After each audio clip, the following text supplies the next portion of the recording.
लपंडाव या मालिकेच्या आजच्या भागामध्ये काय पाहायला मिळणार आहे ते आपण इकडे आज पाहणार आहोत. वळूया आपल्या आजच्या भागाकडे. तर इकडे सरकार जे आहे ते जात असतात. ते त्यांच्या गाडीच्या आरशातून पाहतात की परशू हा त्यांना फॉलो करतोय. त्यासोबतच ते म्हणतात की परशू हा मला फॉलो करतोय वाटतं. असं म्हणून सरकार जे आहे ते एका बाजूला त्यांची जी गाडी असते ती थांबवतात. परशुरामला वाटतं की सरकारने अशी एका बाजूला गाडी ही थांबवली आहे, तर आता हे उतरत का नाही येत आता गाडीमधून, इतका वेळ झाला. असं म्हणून परशुराम त्यांच्या गाडीजवळ जातं आणि त्यासोबतच डिक्की खोलून पाहतात तर सरकार हे गाडीतच नसतं. त्याला भीती वाटते. जसा तो डोर बंद करून हा बाहेर येतो त्यासोबतच पाहतो की सरकार ही त्यांच्या समोर उभी आहे म्हणून. त्यासोबतच सरकार जी आहे ते परशुरामला पाहतच राहते. इथे आता जो कान्हा आहे तो खरं तर सखीला सांगत असतो की मी खरं तर तुम्हाला सांगतो की सरकारला मी कन्व्हिन्स करू शकतो. त्यासोबतच इकडे सखी म्हणते की मला माहिती आहे की तू कन्व्हिन्स करू शकत नाही, कारण की सरकार हे कोणाचंच ऐकत नाही. त्यासोबतच कान्हा बोलतो की अहो सरकार माझं ऐकणार नाही, असं होऊ शकत नाही. असं म्हणून कान्हा जो आहे तो सखीला खरं तर खरे आश्वासन देत असतो. इकडे कान्हा म्हणतो की जर मी सरकारला खरंच कन्व्हिन्स करून आणलं तर. त्यासोबतच लगेच सखी म्हणते की खरंच तू आईला कन्व्हिन्स केलंस तर तू बोलशील ते मी करेन. असं म्हणून सखी जी आहे ती कान्हाला सांगत असते. इकडे नंतर सखीला वाटतं की मी हे काय बोलून गेली आहे, तर लगेचच कान्हा बाहेरून बोलतो की तुम्ही प्लीज आता ह्या गोष्टीचं वाईट नका वाटून घेऊ की तुम्ही काय बोललात म्हणून. खरं तर आता मेन गोष्ट ही आहे की मी सरकारला कसं कन्व्हिन्स करून आणतो हे तर तुम्ही पाहतच राहा. असं म्हणून इकडे कान्हा जो आहे तो सखीला आता त्याचं आश्वासन देऊन जातो. इकडे सखीला वाटत नाही की कान्हाच्या बोलण्यावरून सरकार जे आहे ते खरंच मान्यता देतील, पण तरीसुद्धा सखीला असं वाटतं की एक लास्ट चान्स हा कान्हाला देण्यामध्ये काहीच प्रॉब्लेम नाही आहे.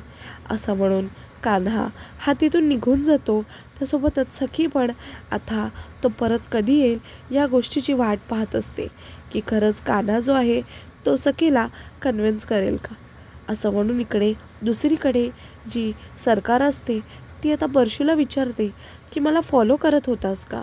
तर लगेचच परशुराम हा खरं तर सरकारला म्हणतो की तुम्ही एकटे जात होतात आणि तुम्ही सांगितलं पण नाही की तुम्ही कुठे चाललात म्हणूनच काळजीसाठी मी आलो. तर लगेचच सरकार जी आहे ती खरं तर त्याला म्हणते की मी राघवला भेटायला चालले.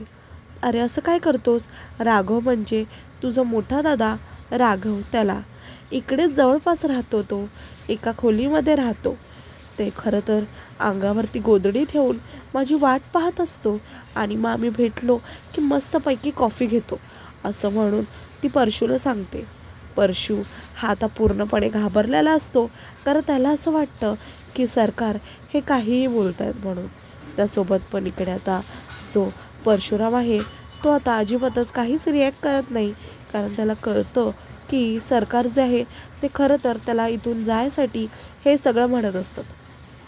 लगेचच सरकार म्हणतात की गाडी घ्यायची, गाडी फिरवायची आणि इकडून निघून जायचं घरी, समजलं ना. माझं फॉलो करण्याचा अजिबात विचार पण ह्या आयुष्यात तरी करायचा नाही. असं म्हणून इकडे सरकार जे असतात ते खरं तर परशुरामला सांगत असतात. लगेचच परशुराम जो आहे त्याला सरकारचा इशारा जो असतो तो कळून जातो. असं म्हणून इकडून जो खरं तर परशुराम आहे तो आता प्रचंड घाबरलेला असतो. त्याला असं वाटतं की सरकार माझ्यावरती हात उचलतील, पण त्यांनी तसं काहीच केलेलं नसतं. ते उलट म्हणत असतात की गाडी घे आणि इथून सरळ निघून जा. असं म्हणून सरकार जे आहे ते परशूला सांगतात. लगेचच इकडून परशू जो आहे तो खरं तर त्याचा खूपच जास्त अपमान झालेला असतो. असं म्हणून परशुराम जो आहे तो आता तिथून निघून जातो आणि त्यासोबतच सरकार पण तो जायची वाट पाहतात आणि त्यासोबतच ते पण तिकडून निघून जातात, कारण त्यांना एका अनोळखी व्यक्तीला भेटायला जायचं असतं. तो व्यक्ती नेमका कोण हे तर अजून माहिती नसतं, पण ते नक्कीच भेटायला जातात. त्यासोबतच जसे सरकार हे त्या व्यक्तीला भेटायला जातात, ते पाहतात की त्या व्यक्तीच्या हाताला जखम झाली आहे आणि त्याच हातावरती ते पाय ठेवतात आणि म्हणतात की तुला काय वाटतं, तू जे जे काय करतोस हे तुझ्यासाठी आहे का योग्य?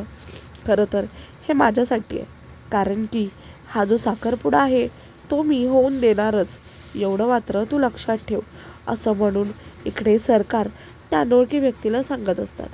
त्यासोबतच इकडे आता जी व्यक्ती आहे ती खरं तर खूपच जास्त डगमगलेली असते. त्यासोबतच जे काही भिंतीवर लिहिलेलं असतं त्याच्यावरती पाणी ओतते आणि परत त्या हातावर पाय देते आणि म्हणते की कितीही प्रयत्न कर किंवा कितीही काहीही बोल, कितीही काहीही लिही, साखरपुडा तर हा मी होऊन देणारच, असं म्हणून इकडे सरकार जे आहे ते खरं तर त्या व्यक्तीला सांगत असतात. सरकारला असं वाटतं जे काय व्हायचं आहे ते माझ्या मनासारखंच होऊ दे, असं म्हणून सरकार जे आहे ते खरं तर सांगत असतात, कारण मी सरकार आहे, जे काय होणार हे माझ्या मनासारखंच होणार, असं म्हणून सरकार हे त्यांना सांगत असतं. इकडे खरं तर कान्हा हा सरकारला भेटायला येतो, उलट तो कन्व्हिन्स करायला येतो. सरकार ही कान्हावर चिडते, त्याला म्हणते की सखीची बाजू घेऊन मला कन्व्हिन्स करायला आलायस, तुला काय वाटत नाही का? तर लगेचच इकडे कान्हा म्हणतो की अहो, मी उलट तुम्हाला समजवायला आलो आहे, कारण मी हा तुमचाच माणूस आहे, असं म्हणून सरकारला सांगत असतो. आणि त्यासोबतच म्हणतो की तुम्ही अजिबातच काळजी करू नका, कारण सरकार मी हा तुमचाच माणूस आहे, असं म्हणून तो सरकारला सांगत असतो. इकडे लगेचच सरकारला आता उलट भरोसाच बसत नाही की कान्हा हे सगळं काय म्हणतोय ते. त्यासोबतच इकडे लगेचच कान्हा जो आहे तो खरं तर सरकारला सांगत असतो की खरं तर सरकार, मला असं वाटलं होतं की तुम्ही सखीची जी गोष्ट आहे ते मान्य कराल, पण तुम्ही ती गोष्ट मान्यच केली नाहीत, उलट ह्याच्यामध्ये तुमचाच फायदा आहे, तुम्ही हे समजून का नाही घेते, असं म्हणून इकडे तो त्याला सांगायचा प्रयत्न करत असतो. सरकार उलट नाहीच म्हणते. सरकार म्हणते की सगळीकडे काय पसरेल. त्यासोबतच सरकारला कान्हा म्हणतो की अहो, तुम्ही त्याचं का टेन्शन घेताय, ती गोष्ट मी आधीपासूनच प्लॅन करून ठेवली आहे, उलट सगळ्यांना वाटेल की तुम्ही एवढे श्रीमंत आहात, तरीसुद्धा तुम्ही तुमच्या मुलीचा साखरपुडा जो आहे तो असं छोट्याशा साधासाधारण चाळीमध्ये करतात म्हणून. त्यासोबतच जर तुम्ही ती चाळीमध्ये साखरपुडा केलात तर सगळीकडे उलट तुमचीच प्रसिद्धी वाढेल आणि त्यासोबतच तुम्ही एका चांगल्या कामासाठी मागं का फिरताय, असं म्हणून इकडे कान्हा जो आहे तो खरं तर सरकारला सांगत असतो. इकडे खरं तर सरकार आधी अजिबातच कन्व्हिन्स होत नाही, पण नंतरच म्हणतो की जर तुम्हाला ती चाळ हवी असेल, प्रॉपर्टी हवी असेल, तर मात्र तुम्ही तुमच्या देहापासून फिरायला नको, छोट्या मोठ्या गोष्टीसाठी उलट तुम्हाला या सगळ्या गोष्टी कुर्बान कराव्याच लागतील. मग खरं तर ही जी साखरपुडा आहे तो चाळीत असो किंवा बँकेटमध्ये असो, ह्याचा काय फरक पडतो, आपला देह हा आपल्याला विसरायला नाही पाहिजे. खरं तर सखी जी आहे ती तुमचीच मुलगी आहे, म्हणून तुमच्यासारखीच झाली आहे, असं म्हणून तो तिला सांगत असतो. त्यासोबतच इकडे जी आता सरकार असते ती खरं तर कान्हाच्या बोलण्यावर कन्व्हिन्स होते आणि त्यासोबतच तिला पटतं की कान्हा जे काय म्हणतोय तो खरंच अगदीच योग्य म्हणतोय, असं म्हणून सरकार जो आहे ती कान्हाला पाहतच असते. इथे आता सरकार लगेचच जाते, सखीजवळ जाते. सखी खोलीत बसून बोलत असते की खरं तर सरकारला कन्व्हिन्स करायला गेला आहे हा कान्हा, पण मला तर खात्री आहे की सरकार हा त्यांचा हट्ट सोडणार नाही. इतक्यात सरकारचा बाहेरून आवाज येतो की हट्ट सोडला मी माझा म्हणून. त्यासोबतच इकडे सखीला आवाज येतो की आई म्हणते की हट्ट सोडला, ही तिच्यासाठी चमत्कारिक गोष्ट असते. म्हणूनच लगेचच जी सखी आहे ती ताबडतोब उठते आणि त्यासोबतच दरवाजा खोलते, तर पाहते की बाहेर सरकार उभे आहेत. सरकारला पाहता क्षणी ती म्हणते की काय म्हणालीस तू? तर लगेचच सरकार जी आहे ती तिच्या खोलीमध्ये येते आणि म्हणते की हो, मी माझा हट्टा सोडलाय म्हणून. त्यासोबतच इकडे सखीला खरंच वाटत नाही की कान्हाने सरकारला कन्व्हिन्स केलं आहे. त्यासोबतच ती म्हणते की तुला सखी सदर चाळीमध्ये साखरपुडा करायचा आहे ना, तर कर तू, त्यासोबतच पाहते की सगळ्या भिंतीवरती सखीने एकच गोष्ट लिहिलेली असते, ती म्हणजे साखरपुडा हा सखी सदन चाळीतच होणार असं म्हणून तिने सगळ्या भिंतींवरती तसंच लिहिलेलं असतं. इकडे खरं तर सरकार ही पाहतच असते आणि म्हणते की तुला हवं आहे ना की तुझा साखरपुडा जो आहे तो सखी सदन चाळीमध्ये व्हावा म्हणून, तर ठीक आहे, तुला पाहिजे ते तुझ्या मनासारखं होऊन जाईल असं म्हणून तुझा साखरपुडा हा सखी सदन चाळीमध्येच आपण करूया असं म्हणून इकडे सरकार जो असतो ते खरं तर सांगत असते. त्यासोबतच इकडे सरकारला खरंच वाटत नाही, तर लगेच सखी म्हणते की माझं अजून एक प्रॉमिस आहे जे तू पूर्ण करायला हवंस. त्यासोबतच सरकार म्हणतं की अजून कुठलं प्रॉमिस आहे. तर सखी म्हणते की मला तुझ्याकडून प्रॉमिस हवं आहे की तू चाळीत गेल्यावरती एकाही माणसांचा अपमान करणार नाहीस. मला माहिती आहे तुला तिकडची कुठलीही माणूस हे आवडत नाही, पण त्याचा अपमान पण करायचा नाही, ही गोष्ट मला तुझ्याकडून प्रॉमिसमधून हवी आहे असं म्हणून सखी ही सरकारला सांगत असते. त्यासोबतच सरकार जे आहे ते आता कान्हाकडे पाहते, तर कान्हा हा म्हणतो की देऊन टाका प्रॉमिस असं म्हणून सरकार जे आहे ते आता प्रॉमिस देते. आणि त्यासोबतच तिकडून आता सखी ही त्यांना म्हणते की थँक्यू, ॲटलिस्ट तू एवढं तरी ऐकलंस माझं, नाहीतर तू काहीच ऐकस नाही असं म्हणून इथे सखी जी असते ती सरकारला सांगतच असते. इथे सरकारला आता अजिबातच सखीच्या कुठल्याच गोष्टी ऐकून घ्यायच्या नसतात, कारण सरकारला वाटतं थोड्या वेळ अजून मी ते थांबले तर सखीचे डिमांड जे आहेत त्या वाढतच जातील असं म्हणून सरकार हे आता तिथून निघून जातात. त्यासोबतच इकडे सरकारने आता योग्यता दिलेली असते की साखरपुडा हा चाळीतच होईल म्हणून, तर सखीला प्रचंड आनंद झालेला असतो. इकडे आता जे सरकार आहे त्यांना खरं तर माहिती असतं की हे सगळं आता मला फक्त माझ्या फायद्यासाठी घडून घ्यायचं आहे असं म्हणून इकडे जे सरकार असतात ते खरं तर सखीला सांगत असतात. त्यासोबतच इकडे सरकार योग्यता देऊन निघून जातात. तर लगेचच कान्हा हा सखीला म्हणतो की काय केलं का नाही मी कन्व्हिन्स असं म्हणून इकडे कान्हा हा सखीला सांगत असतो. त्यासोबतच सखी म्हणते की खरंच खूप ग्रेट आहेस तू असं म्हणून इकडे कान्हा जो आहे तो सखीला सांगत असतो. तर लगेचच दुसरीकडे कान्हा हा चाळीत जातो आणि सगळ्यांना सांगतो की साखरपुडा जो आहे तो उद्या घडणार आहे असं म्हणून तो सगळ्यांना सांगतो. सगळेजण शॉक होतात आणि म्हणतात की काय उद्या आणि साखरपुडा.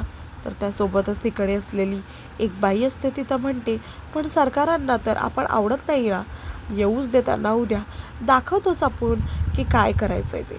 त्यासोबतच इकडे लगेचच दाभाडे मावशी म्हणतात की काही झालं तरीसुद्धा साखरपुडा होणार आहे.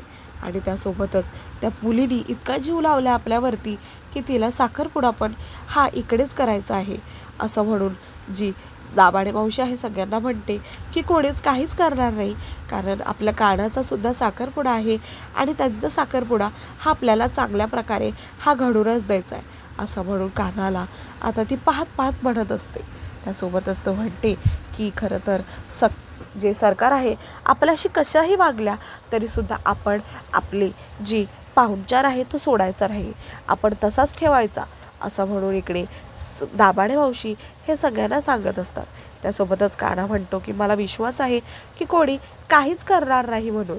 त्यासोबतच इकडे जो कान्हा आहे तो सगळ्यांना पाहतच म्हणतो. तितक्यातच तो म्हणतो की आता आपल्याला लवकरात लवकर ही तयारी ही करायला हवी, कारण की उद्या साखरपुडा आहे म्हणजे सगळ्या गोष्टींसाठी आता आपल्याला तयारी करून टाकायला हवी असं म्हणून इकडे सगळेजण आता तयारीला लागतात की कोण कुठून फुलं आणणार आणि त्यासोबतच कपडे कुठे शिवायचे आहेत, त्यासोबतच सगळे मिठाईची वगैरे व्यवस्थापन कुठून करायचे असं म्हणून इकडे आता सगळेजण हे आपापल्या कामाला लागतात. त्यासोबतच इकडे आता जो कान्हा आहे तो मनातच विचार करतो की हे सगळं जे घडतं आहे ते माझ्यासाठी घडतं आहे आणि त्यासोबतच सगळेजण हे माझ्यासाठी एवढे उत्सुक आहेत. त्यासोबतच इकडे कान्हाला खूपच बरं वाटतं की सगळेजण हे त्याच्या साईडने असतात ते. इकडे खरं तर आता परशू असतो तो खरं तर विकीशी कॉलवर बोलत असतो. इकडे विकी हा परशूला म्हणतो की खरं तर उद्या त्या कान्हाचा शेवटचा दिवस असणार आहे, कारण की मी त्याचा जीव घेणार आहे, मला अजिबातच नको आहे, मी त्याच्या नावाने बॅनर छापणार आहे की त्याचा जीव गेला म्हणून. हे ऐकून परशूला भीती वाटते. त्यासोबतच परशू जो आहे तो अजिबातच तो पूर्णपणे घाबरून जातो. त्याला असं वाटत नाही की विकी जो आहे तो जास्तच बोलतोय, कारण की जीव घेण्यापर्यंत ह्याची हिंमत गेली आहे म्हणून. तर विकी तर म्हणतो की खरं तर मी कोणाला घाबरतच नाही, कारण त्या कान्हाला मी जीवानिशी मारणार एवढं मात्र खरं आहे. असं म्हणून विकी जो आहे तो खरं तर परशूला सांगत असतो. इथे खरं तर विकीचं बोलणं ऐकून आता परशूला अजिबातच टेन्शन येत नाही. तर असं नाही की त्याला तर प्रचंड भीती वाटायला लागते, कारण की त्याला असं वाटतं की हा आता जीवानिशी जायला लागला आहे, हा जीव घ्यायची गोष्ट करतो आहे आणि मला पूर्णपणे काळजी घ्यायला लागेल की ह्या सगळ्या गोष्टीमध्ये माझा हात हा नक्कीच नाही आहे. कारण जर विक्कीने उद्या खरंच वाकडं तिकडं काय केलं तर ह्या गोष्टी माझ्यावर यायला अजिबातच वेळ लागणार नाही. असं म्हणून परशू हा त्याच्यासोबतच बोलत असतो. इकडे जो खरं तर किरण आहे तो कान्हाचे सगळे माप घेत असतो. तर लगेचच कान्हाला म्हणतो की तुझ्यासाठी काय काय करावं लागणार आहे. असं म्हणून इकडे लगेचच जो कान्हा आहे त्याला म्हणतो की काय रे, साडी घ्यायला गेलास तेव्हाच तू हे सगळं का नाही घेतलंस म्हणून. तर लगेचच इकडे कान्हा सांगतो की खरं तर घेणार होतो, पण सगळ्या गोष्टी या उलगडून बसल्या होत्या आणि त्यासोबतच सरकारचा पण कॉल आला होता की गुरुजी आलेत घरी म्हणूनच ह्या सगळ्या गोष्टी घडल्या. त्यासोबतच इकडे लगेचच तो म्हणतो की काय रे, तू सरकारांना कन्व्हिन्स केलं, त्या बदल्यात तू सखी मॅडमकडे काय बघितलं. तर लगेचच इकडे तो सांगतो की नेमकं काय घडलं. तर लगेचच तो म्हणतो की खरं तर सगळ्या गोष्टी ह्या नीट झाल्याच होत्या, पण सखी मॅडमला मी मागितलं की खरं तर मला तुमच्याकडून एक असं प्रॉमिस हवं आहे किंवा एक असं वचन हवं आहे ज्याच्याकडून तुम्ही कधीच मुखरणार नाही आणि वेळ आल्यावरती मला तुम्ही ते वचन द्याल. असं म्हणून कान्हा जो आहे तो खरं तर सखीकडे एक वचन मागून आला आहे की मला जे हवं आहे तुम्ही मला ते द्याल म्हणून. असं म्हणून सखीकडून तो वचन घेऊन आला आहे. त्यासोबतच इकडे कान्हाने वचन मागितल्यामुळे इकडे खरं तर सखीला आधी वाटलेलं की तो पैसे मागेल, पण खरं तर कान्हाला पैसे नसून एक वचन हवं होतं. ही गोष्ट सखीला थोडी वेगळी वाटते, म्हणूनच सखी पण ही त्याला वचन देऊन टाकते. त्यासोबतच ही गोष्ट तरी केल्याने खरं तर इथे किरणला खूपच जास्त बरं वाटतं, कारण खरं तर किरणला वाटतं की तरी दुसरी कुठली चुकीची गोष्ट ही मागितलेली नाही आहे. त्यासोबतच इकडे त्याला पण छान वाटतं, कारण त्याला असं वाटतं की मी परिस्थितीचा गैरफायदा हा उचललेला नाही आहे. आणि इकडे खरं तर कान्हा हा हळूहळू सखीच्या प्रेमात पडायला लागतो. त्यासोबतच इकडे सखीला काहीच कळत नाही. सखीने पण वचन हे देऊन दिलेलं असतं, म्हणूनच त्यांची ही जी गट्टी असते ती जमलेली असते. त्यासोबतच इकडे आता जो कान्हा आहे तो वचन घेऊन आलेला असतो. ही गोष्ट हा तो किरणला सांगतो. त्यासोबतच किरणला अभिमान असतो की कान्हा जो आहे तो अगदीच योग्य वागतो आणि काहीच चुकीचं वागत नाही. या गोष्टीचं खरं तर आता किरणला कान्हाचा अभिमान असतो की माझा मित्र जो आहे तो खरंच खूप चांगला आहे. असं म्हणून इकडे किरण जो आहे तो खरं तर कान्हाला सांगत असतो. कान्हाला असं वाटतं की मी कुठली चुकी जी आहे ती कदाचित करणारच नाही. असं म्हणून कान्हा हा मनातच विचार करत असतो आणि त्यासोबतच आजचा भाग हा संपतो.